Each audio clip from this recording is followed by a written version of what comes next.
The bystander effect simply states that when more people are at an incident or an accident, the less likelihood of it is that they will help. Inversely, if there are less people at an accident or an incident, the more likely that person or a couple of people will help. A study even showed that within university students, and it sounds like a pretty morbid study or not so nice study, it showed that 81% of the time, and this was in regards to hearing someone choke, so it wasn't a very pleasant study, but if they thought that more people were there helping, 81% of the time they didn't put their foot out or they didn't make a move to go and help. And inversely, 31% of the time they would help if they thought that there was 1 or 2 people there to help. In a nutshell, the more people at an incident or an accident, situation or scenario, the less likelihood of it is that people will step out to help. The less people there, the more likelihood, the more chance that people will step up and help. More bystanders, less help. Less bystanders, more help. So why does all of this matter? Well, if you look around the world, recent statistics show that mental health conditions are on the rise. Recent statistics show that obesity can potentially double by the year 2030. And if you look at the incidences of low back pain and chronic pain in general, all of the rates are going up. So could there be a chance of the bystander effect at play? It could be a case of, well, if there are so many people around the world suffering, struggling, obesity, overweight, ill, unwell, chronic pain, low back pain, shoulder pain, knee pain, then surely they're getting help. That's the way the human brain works. We tend to think that if there are so many problems, if there are X amount of problems, then surely they should be getting the help that they need. But the statistics say otherwise. And of course, this is my personal opinion. This isn't factually correct, but my personal viewpoint that to change the world, to help everyone in the world, we must be willing to help each other and understand that we all have a part to play in helping one another out. Here are 3 ways I think that we could all play our part. The first one, I believe, the first tip to give you is to look after yourself. A lot of things, well, in fact, everything emanates from you. Your body, your mind speaks its own language. If people around you see that, they can gain inspiration to take action for themselves, to help themselves. They might think, well, Rupert has a super strong mind, he does his meditation, his movement, etc., etc. That can inspire someone to change and inspire someone to start looking after themselves as well.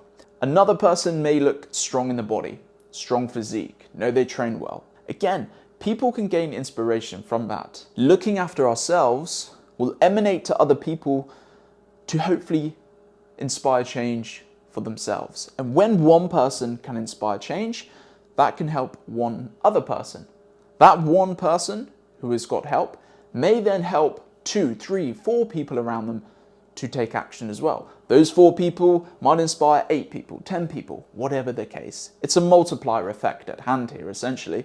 One person helps 2 people, 2 people may help 3 people, 3 people may help 8 people, and so forth. Moving on to tip number 2 is to never assume that the person you're talking to or dealing with is seeking help or is getting help with whatever they are going through. You might not be a doctor, a therapist, a medical professional, and in my opinion that is okay because we're all therapists, we're all doctors in our own way, not to a medical standard, but we can all offer some help, an ear to listen to them, because a lot of people out there may not be speaking to anyone, may be hiding, holding, suppressing, oppressing a lot of emotions, not speaking to anyone. And if you can be there to offer an ear to listen to them, listen to what's going on in their life, that can be a gateway, that can be a pathway for further steps forward. You just offering an ear might just be the thing that they need to get further help. Never assume that person that you're speaking to is getting the help they need. Listen, learn, provide some guidance, provide some advice if you have any advice to give in that certain area. This is getting the ball rolling. This is helping one another out, because what you will find, and what I realized working with hundreds of clients, thousands of clients, is there's a law of reciprocity at hand. I help you, you help me. And by the way, you helping them, that might not be reciprocated until you need help. I've had clients in the past who have gone through a really hard breakup, and I've had to be there with them with their training and just getting their mindset right. 2 years later, I went through the same thing. So then at that point, the law of reciprocation, the law of reciprocity was at hand, because then they could give advice to me and be a shoulder for sorry, that didn't make sense. Be a shoulder for me to lean on. I think I just made that phrase up, but whatever, you get what I mean. So that's beautiful. Each human will have the capacity to help another human. And that's how the law of reciprocity works. And again, that can keep spiraling upwards. That can have a multiplier effect. If you do that to them, they will do that to you. They may do that to someone else, then back to them, and then so forth. I'm not a mathematician, I don't know the statistics, but that can create an upward spiral of positivity and people getting the help they need just from the simple act of listening. So point number 2 is never to assume that the person you're speaking to is getting the help they need. Just listen up and see if you can provide some help for them. My last point is to simply share. We are living in a world of the information age. We can access pretty much anything we need to know within 1 second. And ChatGPT has now probably made that into 0.5 seconds. But the point I'm trying to make here is we are living in that social world where information is accessible. So if you see a post, my post that I do, if you see a post from someone else, if you see an exercise that has really helped you, share it to someone who may need. If you have a favorite meditation which has worked for you over the last 2 years, it's helping your anxiety, your heavy feelings and thoughts, emotions, share that to someone who may need. Because once again, what's happening is the multiplier effect. If you help someone else, it may work for them.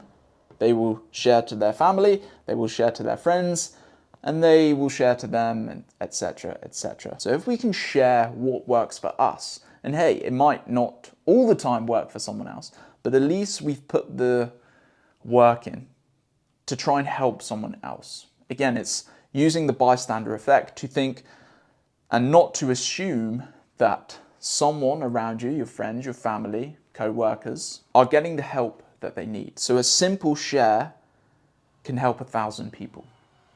One little share of a post, of some information that you like, a video that you've seen, people talk. And remember, the power of one share could help 1,000 people.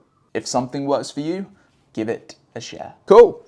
I hope you enjoy these 3 little tips. I hope it makes sense. The bystander effect, I really believe, could be at play in this world. And there's 3 things that we could all do to help each other out and to one day help the world. If you enjoyed this one, remember to subscribe. 100 days posting on YouTube. Enjoying the journey so far.